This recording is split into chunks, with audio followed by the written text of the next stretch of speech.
Well, beautiful, dude. Well, thank you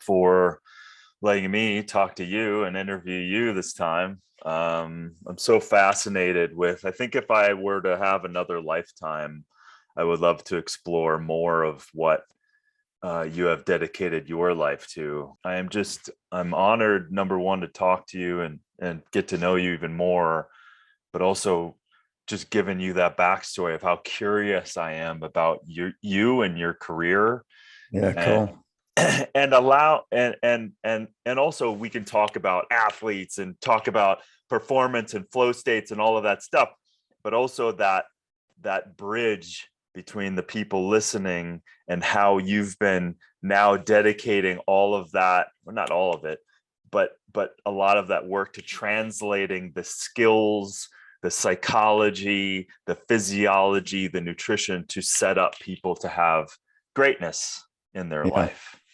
Yeah. Well, ditto, because I've loved what you've done and the space you've created for and the way you've done what you've done. And Mm. so I loved our conversation on finding mastery. And so I'm stoked to be here with you. Mm. And let's see where we go. As you now, I guess I want to know, just out of curiosity, where it clicked for you in terms of like really exploring possibility, potentiality within our, and then focusing on this incredible, obviously physiology is one thing and talents are one thing and all this stuff, but there's this, I, this immense possibility of mental imaging, visual acuity, and the ability to access the brain and the the quantum and all of this stuff. Where for you did that kind of click, and to realize that you wanted to focus in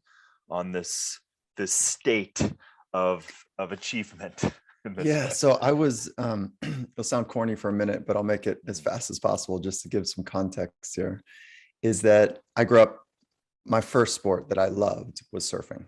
Mm. And there's two types of surfing. There's free surfing and then there's competitive surfing. And I felt like I could do what I wanted to do on a wave in free surfing. But then as soon as competitive surfing, as soon as there's a competition, I didn't have it. And I knew my physical body didn't change. My technical skills didn't change. And it felt like when I was out in the water, kind of beautiful conditions. And I remember a specific day, it was competition day. There was three people out in the water. It was about 8 a.m. in the morning, glass conditions, about head high, which is a super playful type of wave. And it's in front of a local beach break in Southern California. And a gentleman that I surf with all the time, he was a bit older than me, and he paddles by me during the competition in the heat. I was competing against him. And he says, "Gervais, you got to stop." I just looked at him. He goes, "You got to stop worrying about like what other people are thinking about you." Wow. And I was like, "How does he know?" He says, "You're focused on everything that could go wrong." And then he paddles off, like a good competitor. He leaves me kind of even more disheveled. And so I thought for myself, or I thought for a moment to myself, like, one, how does he know? Two, yeah, what am I doing with my head? And I didn't know, I'm a 15-year-old kid at this time. I didn't know there was a field of psychology. Nobody in my family went and had a college education, let alone, licensed as a professional. So I just kind of made some stuff up in that heat. And I was like, well, if I'm focusing on all the things that could go wrong, maybe I should focus on what could go right. Super simple, right? Mm. And it ended up kind of working. It's not like all of a sudden it was magical, but it was better.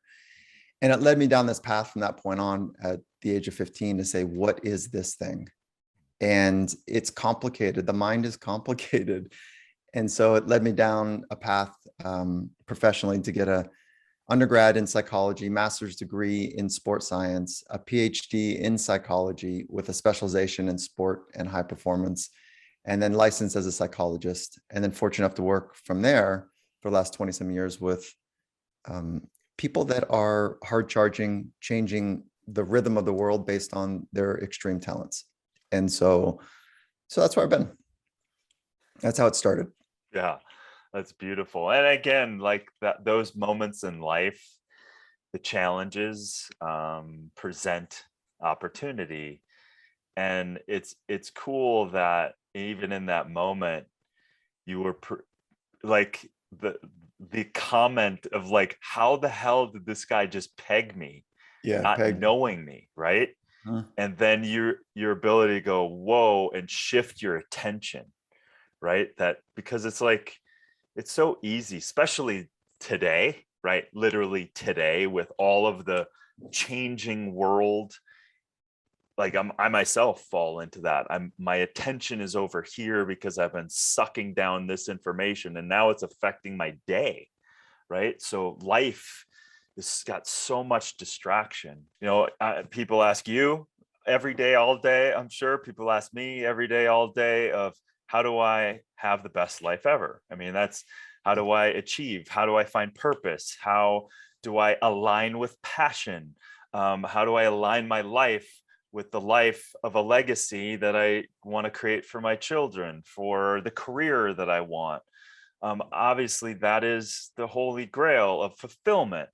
So yeah, man. Yeah, yeah, The the and listen, I think right now more than ever, we're of a hell of an opportunity to create and reconstruct and create better systems in the world. I see failures, I see things that aren't working, and I think even though in the face of it, this feels gross, this feels intense, all of that stuff. So that being said, I think this is an incredible opportunity for what you are doing. So yeah, let's dive into, because it's not just for the athlete that is no, visualizing the race ahead, right? no, that's It's right. how can we apply this visualization, this mental imagery? Well, um let's set the frame first. sure. I'm nodding my head to everything you're saying about the opportunity ahead of us. I'm going to put a tall stake in the ground, just because I've got an ear to what's happening on the frontier of elite sport and art. And then I've got an ear to the ground what's happening in enterprise business. So about 6 or 7 years ago, I said, okay, I got to do two things. One is I got to take the good science and the application of psychology, the psychology of excellence that's happening with the wealthy.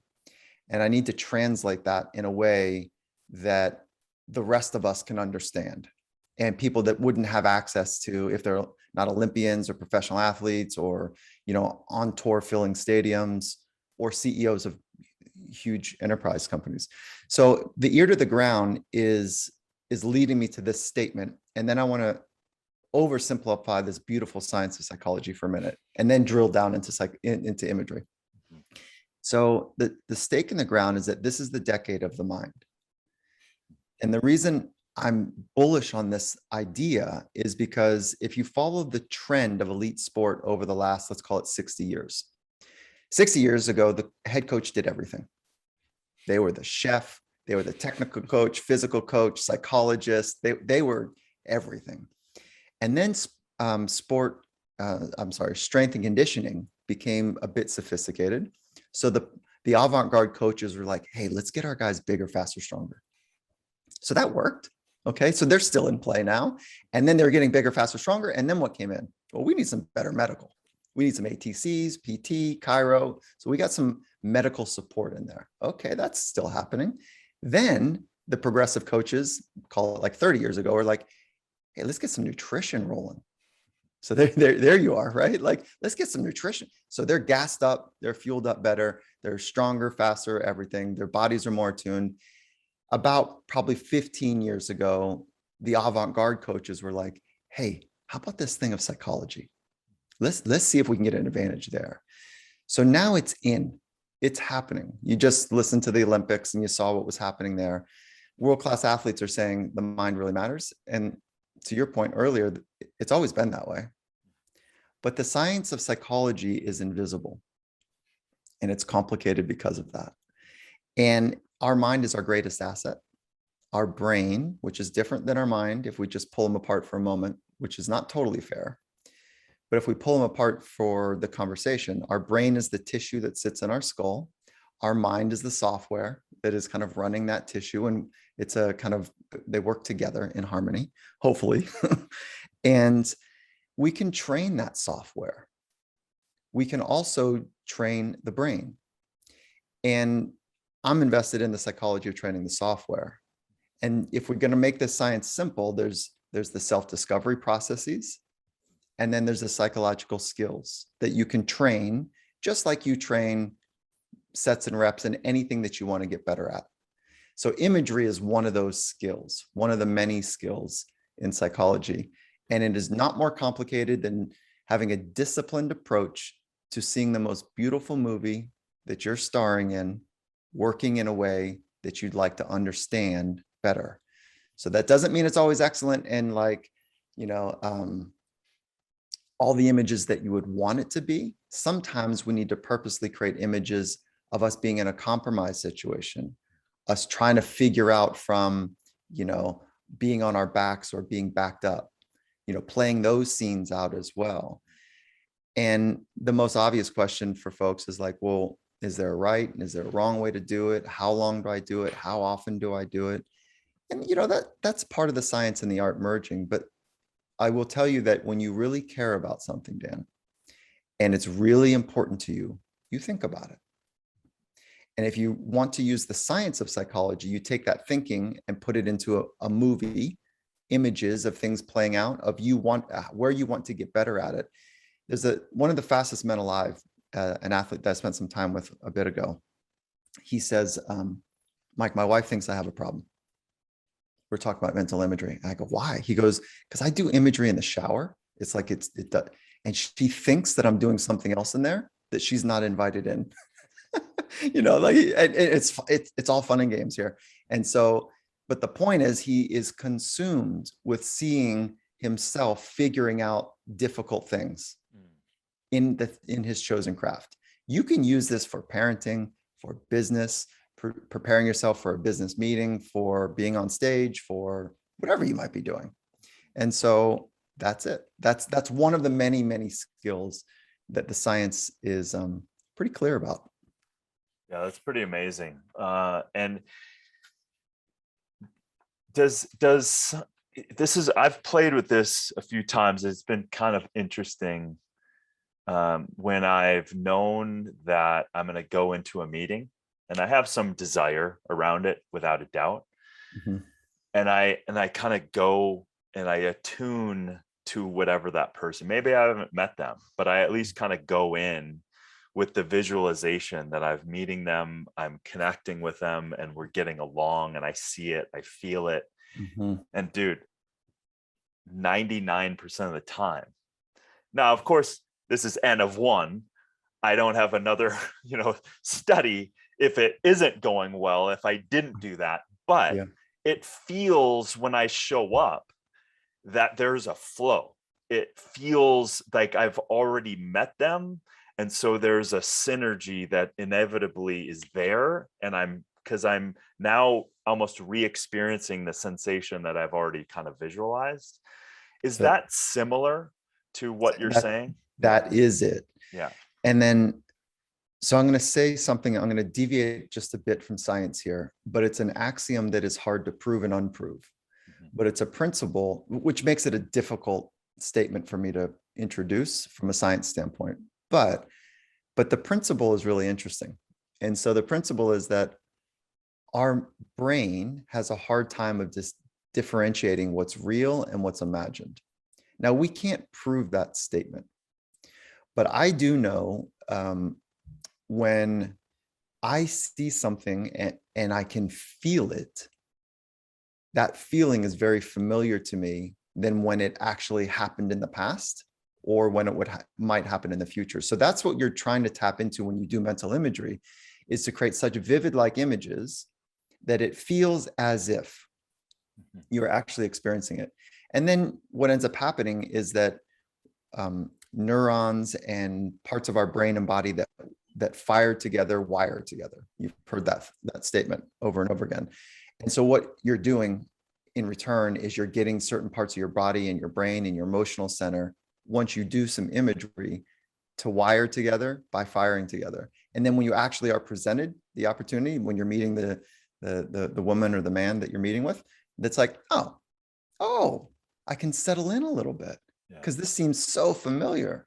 So part of flow state, which is a scientific term as well, is the appropriate, the attuned balance between loving the challenge and believing you have the skills to meet that challenge. Mhm. So that is the crosshairs for flow state. There's a real challenge here, and I have the skills to meet that challenge. Mhm. There's a couple other levers that you could pull on, but that's the big one. And if you can walk into the room embracing the challenge and being like, yeah, I think I can do this now. I'm not totally sure, Mhm. because then you'd be bored. But I think I can do this now. Then you end up finding that sweet spot a little bit more often than maybe not. So like, and that's a really good point. And at the same time, I know people are gripped in fear all the time. So like Yes. they want to do X, and there's sometimes this perception that it's a massive cataclysm or you know, cliff or juncture between them achieving it. And they're like, there's no, and they can't even get there visually because of their fear. They're gripped in that fear. They're like, oh my God. And so let's break it down a little bit in terms of like, if someone has maybe, I mean, I don't know if it's better to have an example, but if someone wants to go after a dream or a business or try something new, but they feel paralyzed because they don't feel like they have anything of the skills to really pull it off. What are some of the steps to building that confidence and skill, right? So that they can take those steps, building on that, and then put themselves in a further and deeper scenario to create those possibilities that potentially can open up? It's a good question. Super thoughtful, because you're talking about a couple of things. You're talking about self-confidence, and I'll do the science and the application of that. And you're also talking about self-efficacy. That's a fancy phrase, right? It sounds so technical, but efficacy means like a sense of power, like not power and control, like from a dominant standpoint, but a sense of like, I feel powerful in this bag of skin, Yeah. like I've, and it doesn't mean that I have muscle strength. It just means that I have a command of myself. Mhm. So confidence is, I think I can do that thing. I, I think I can get that done. So confidence is not, oh, I got this. Those are, according to one of the, I was with the Seattle Seahawks for about a decade, and one of the defensive coaches, the coordinator, says the most dangerous statement in sport are those three words: I got this. He goes, you stop being a learner, you stop being excited, you've switched over from confidence to arrogance. So he says those are the most dangerous words in sport. I got this. And so the opposite of that is like, this is pretty intense now. I think I can get this done. Hey, you with me? Because nobody does the extraordinary alone, by the way. Okay. So confidence sounds like that in people's head, but then how you train confidence is that what you say to yourself is the only place that confidence comes from. And so I grew up in the United States of America. We are not taught this. That's why we're arrogant people, like internationally, we're quite arrogant. I was just having the same. I've been in third world countries, and I'm like, God, the perception we're like arrogant teenagers. Yeah, adolescence. I was going to say the same thing. It's because, and so there's an entitlement. It's always been quite easy for people in our generation. Our grandparents had it a bit harder, the great generation, so they understood the 1920s and, the Great Depression and war. And, so the baby boomers and younger, we've had it pretty good. And look what's happening right now. It's not pretty good. It's really hard. The pandemic is very hard. The global conversation about cultural equity and people having dignity because of the independent of the color of their skin or the region of the world that they live in. These are the right conversations, and the global pandemic has really rocked a lot of people and parts of the country and parts of the world.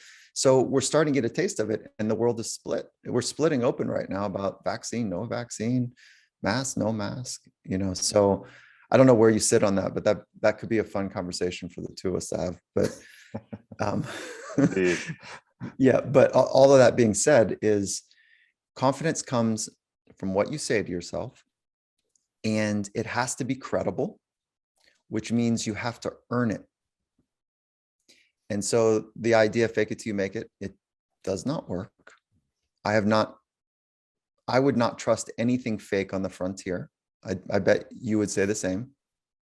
Yeah. Right. I would not want my surgeon to fake it till he makes it or she makes it. And I wouldn't want a guy next to me That's right. who I've, trained with, worked with, just go, yeah, I'm just faking it until I make it. I'm like, wait a minute. I've been training all my life for this shit. I can't have you say that. I can't have you. Like, no, you need to be sturdy and reliable and flexible and honest. I talk about being an honest performer, and I like that. how important it is to really again, nobody does it alone. So to have networks of people and relationships that hold you accountable, but more importantly, you need to first value the difficult process of being honest. I love that. And I want to put a bookmark in that. I want to dive into honesty because I really, really value that, radical honesty ability to have, because the nurturing of relationships and everything. So I definitely want to talk to you in depth about that. Yeah, because it's directly related to confidence. Right. And if you can't fake it and be honest, right? And so the credible self-talk comes from, okay, so let me give you an example, but in a minute. So credible self-talk comes from when you've done hard things and you've earned the right to say, hey, I can do hard things. And that's a true statement. That's an honest statement. Right. And so then we just need to be really clear that the language that we choose impacts our physiological state and our emotional state. So let's be great with the language that we choose that is anchored in hard things. Right. So that means if that's the case, then I've got to, just like if we have any goal, like we got to back into it and say, well, what are the capabilities I need to do this hard goal? Right. Well, I need to kind of push myself into the uncomfortable edge on a regular basis. Yeah. And when it is hard, that's my opportunity to see if I do I have the psychology to say, I do hard things, damn it. Mm-hmm. And so here's the example. I was working with a cage fighter in the UFC, and he had already won a couple championships. So he's highly skilled. And so I said, hey, what does it sound like in your head when it's good? And he kind of pushes his chair back a little bit and he looks at me and he's like, there's nothing in there. It's just so fluid. And I was like, okay, right. Flow state, the zone, right? And he's like, yeah. I said, well, when you're right underneath of that, it's good to be in you. You're not in that kind of magical space. What's going on in your head? And he says, I'm a tough motherfucker. Okay, that's his quote. Sorry for the cursing. Yeah. And so he says, I'm a tough MFer. I said, can you back it up? And he looks at me cockeyed. He's got cauliflower ears. His traps are coming out of his, and he looks at me like, what are you? Like, listen, you're about $180. What are you saying to me? You're about this close. Yeah, right. And so now he's leaning forward. He's pulled back from it, and now he's leaning forward, and he says, goes, yeah, I whipped my dad's ass when I was 14. I'm a tough MFer, dude. I go, okay. And so I'm feeling kind of like, can we take it a step further? And I look at him and I go, you got anything else? And he says, yeah, my last fight, it was an end game position. I was being choked out. I stayed in it. I broke the chokehold. I put him on my back. I dragged him across the cage. I dumped him and I finished him. Dude, I'm telling you. And I was feeling really kind of courageous. And I said, you got anything else? And he says, if someone were to ask me one more fucking question, I might choke him out too. Wow. So, all intensity, all fun included in this, like that, but that's the idea. Can you double click or triple click underneath any statement that you say to yourself and have it be true? And most people can single click, but then can you double and triple click to make it true? And that's the practice. So if folks in your community want to get better at the way that they have a relationship with themselves, then what I'm about to suggest sounds so like academic. It sounds so like a fifth grader's experience, but I'm telling you, something happens when you do it this way, and there's good science that will support it. Do an index of the statements that you make that are epic. Like, I'm a tough MFer was perfect for him. You know, he's a cage fighter. But what are the ones for you? Like, I'm graceful, you know, I love people, I am an explorer, you know, when it's hard or whatever. Like, you say some stuff that is true for you at your very best, and then you write 3 things that give you the right to say that.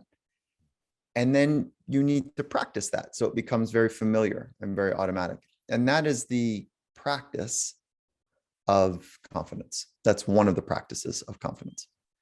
And so does that double clicking, it kind of has my sense is it has an ability to percolate up the genesis of where that's coming from.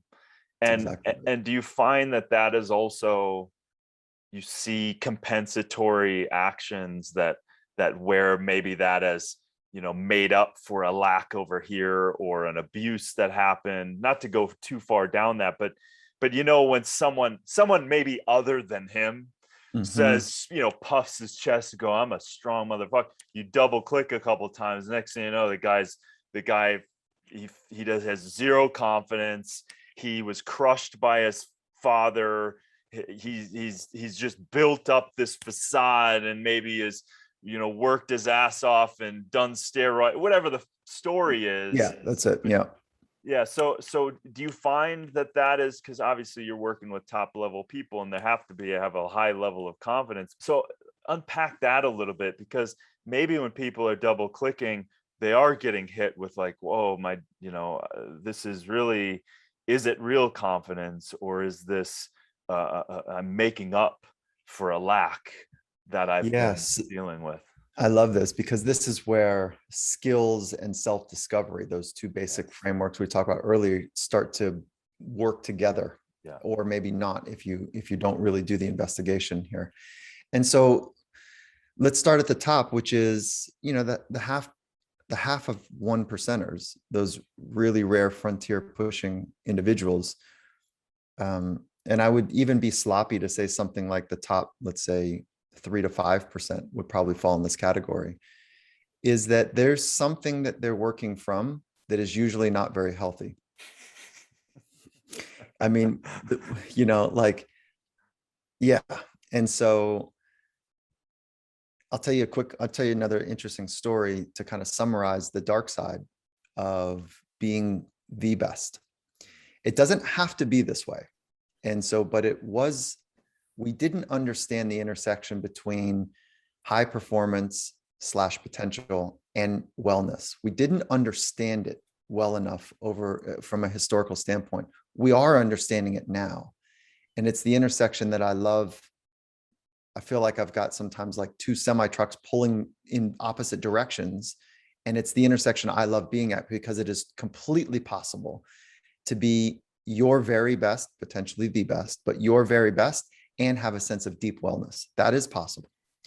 And so here's the story, is that this was like really early in my career, and a woman who had a young gymnast. She was about 9 years old, 8 or 9 years old, and she was one of the top gymnasts in America, it's a big deal.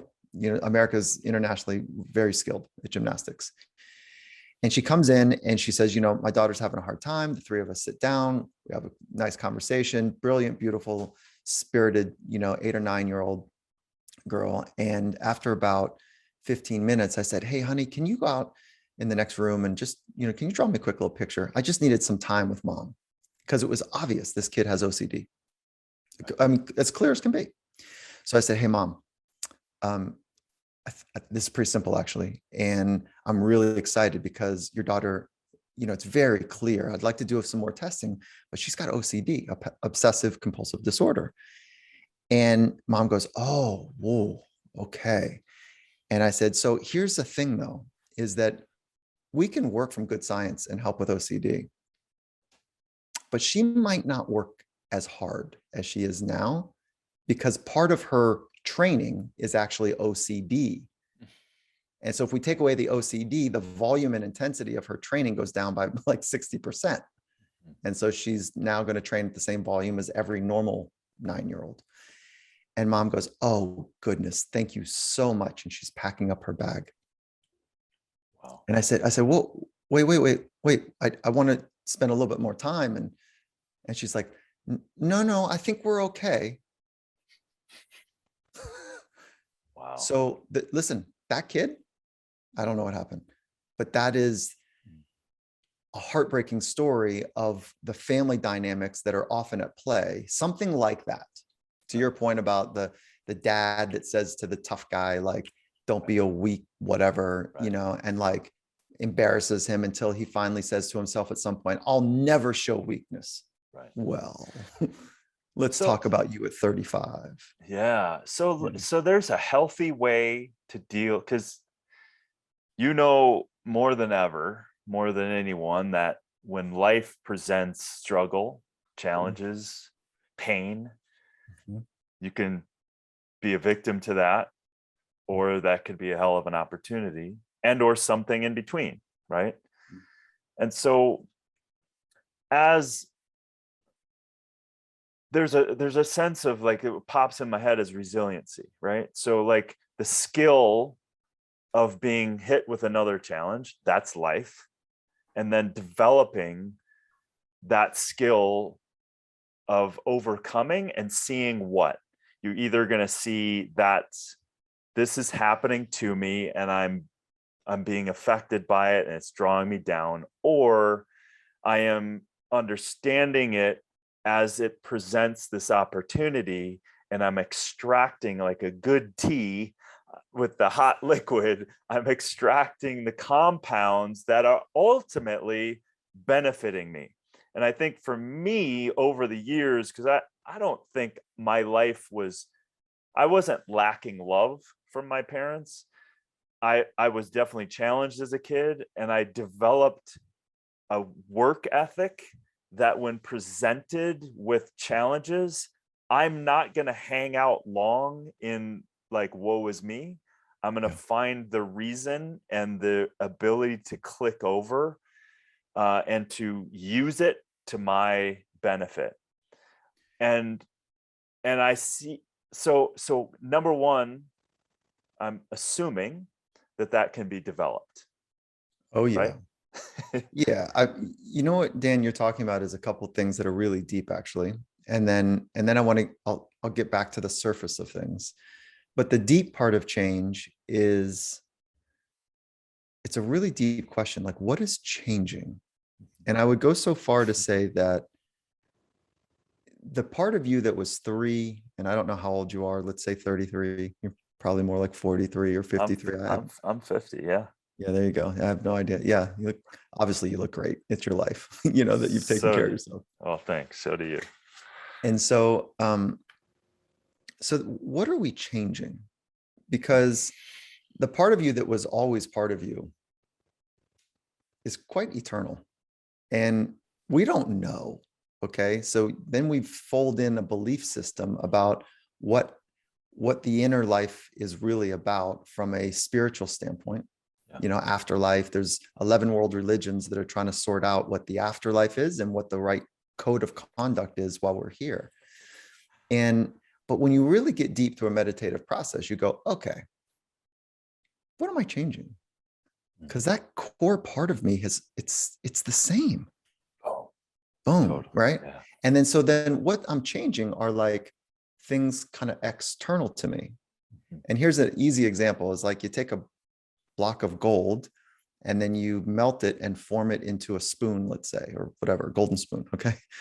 That's for you, Dan. Okay. The golden spoon. Yeah. Okay. So but so the form changed, but the essence of the material didn't change. Mm-hmm. So that's like the essence of our soul, and I've used that word with quotes around it, but the essence of our truest self is formless. Yeah. And so what are we changing? We're changing the way we think and the way we behave and the way we interpret information and the way we contort ourselves or influence ourselves into particular environments. And that's awesome. I think if you can get in a deep level about like the beauty of your inner experience is something quite magical that we, even science and, that all 11 world religions have a sense of, it's mystical. It's amazing. Mhm. And part of the practice of mindfulness is to get down into that stuff. Like, Yeah. who am I and what am I? Yeah. And that's what I love. Like as Darin, like I'm sitting there going, well, I'm not really Darin, right? Yeah. I'm Yeah. just, that's the name. But, so what, like, obviously this is super deep, but the access point to this idea Yeah. is, I think, one of the most valuable things that we can do, because we're talking about self investigation. And there's really, I don't think, of course, like all of the religions, people are pointing to it and they've always been pointing to it. And really, can anyone ever really take you there? It's kind Right. of your Yep. spaceship. You got to figure it out. The only way to really figure it out is stopping and investigating the self, because I think that the education of understanding self is unique.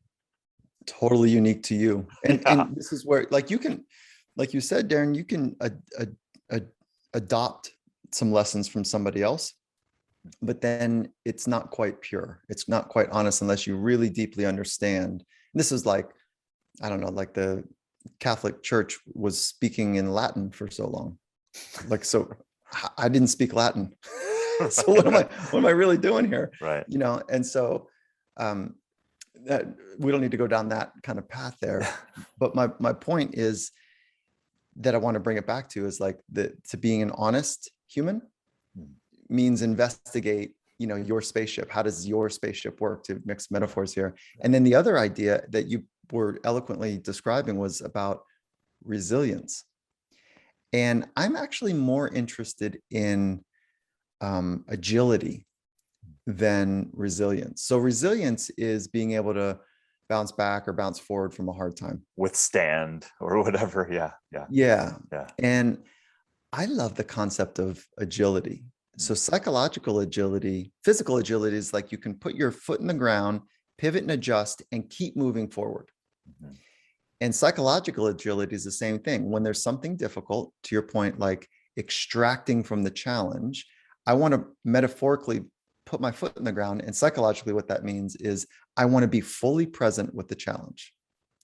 And then I want to work from an Aikido standpoint with the challenge and be able to move forward towards my purpose, towards the either micro mission of that moment or the larger purpose of my life. But that requires, to do that, it requires some psychological skills. And it also requires some clarity of what is my purpose. And so if we don't have purpose, we don't have a true north. It's really hard. When the weather gets funky and the tide's, leaving, I think what happened for the pandemic is the tide rolled out. Yeah. And psychologically, people were not wearing clothes. Yeah. Yeah. And now more than ever, right? So Yeah. let's double down.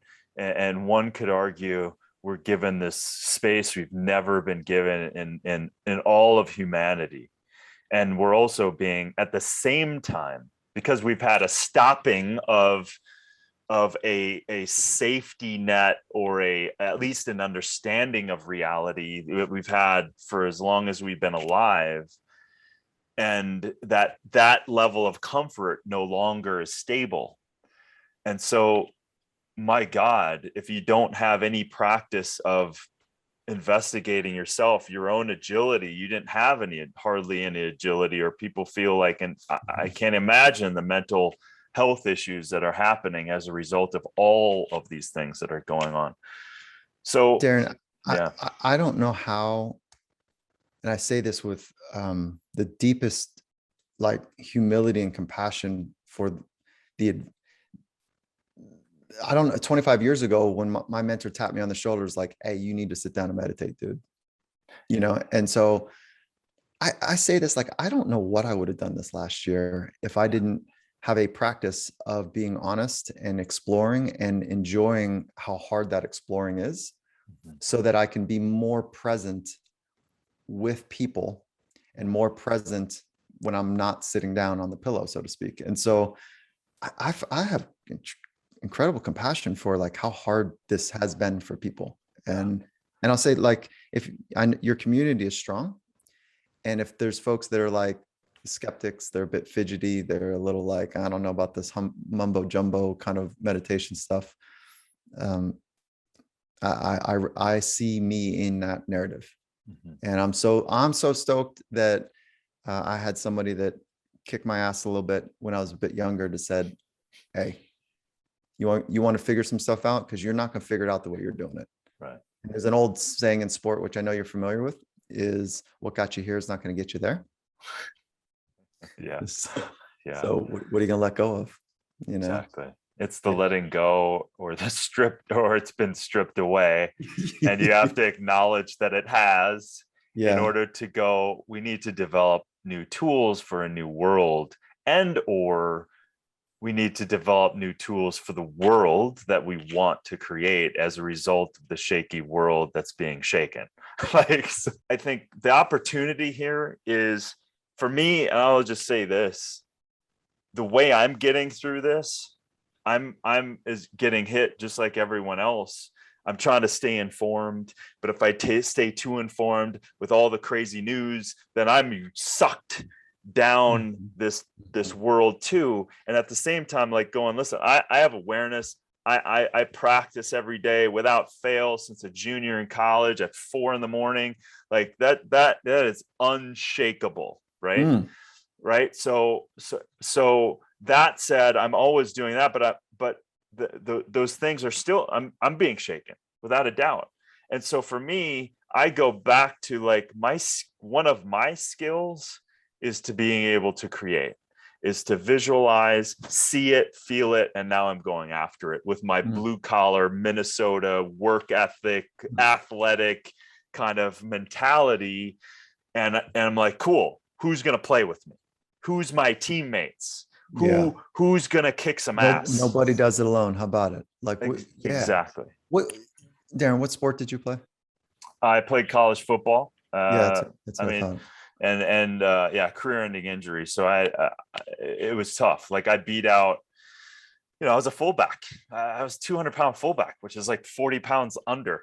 And I was gonna say, okay, that's not gonna last very long. But I loved hitting, so I would beat guys out 40 pounds heavier than me, because I could do certain things, but I worked hard. And the coaches, I just kind of gave the coach no choice. Like, I gotta put that guy in. He's just like, but it just didn't, that physics of hitting someone that hard and that big is just not going to happen. I just did a live Instagram live with my goddaughter.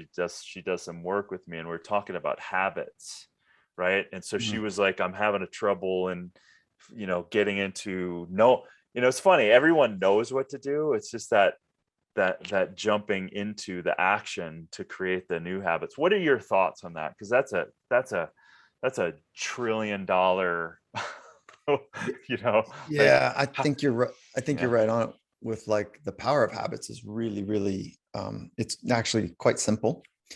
And if you want to upgrade any kind of change in your life, then it's going to involve some sort of habit formation, because there's no silver bullets. And so understanding the science of it is quite simple, and then putting it into practice. And here's a couple ways that people can do it. And, just for fun, is that we built all of this habit formation stuff into, we took all the best practices that we're doing on the frontier from a psychological perspective and put it into an 8-hour course. On the habit formation bit, is that here's a couple ways that you can get better at it. The first thing to do is be very clear about why you want to make these changes, and then write it down, because it starts to kind of get weird in our heads and we remember things in different ways. So write it down and put it somewhere about why you're wanting to make this change.